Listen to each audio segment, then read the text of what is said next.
Eh,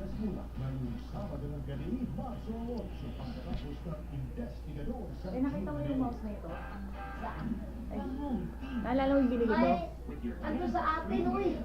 Ba't napunta sa atin? Diba, nagpunta nga, diba, dinala ko lahat ang mga gamit. Lahat gamit dyan. Eh, doon mo nalagay eh.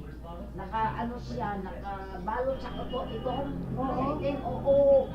Nadala sa mga damit. Nilagay ko rin doon sa mga bulang. Hindi ko nilagay ko. Kita ko mo sa pinilipan ko doon.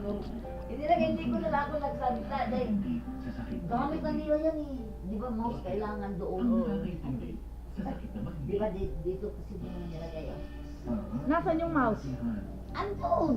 Saan doon? Hindi Sa ko bahay binila, natin? Sa bahay. Ah, okay. Yung sa mga bulak ni mo, yung mga malaki dito yung mga bulak. Oh, beautiful eyes. Yung green. Beautiful eyes. Ito, Good eyes. dito kasi, di ba, dinala ko na lahat. Isang ganun na plastic. Pag ganun ko, yun o. Paglaba ko na lahat, yun o, bakit andito ito? Yun, nilagay ko. Kasi bago na ito, mga damit ko.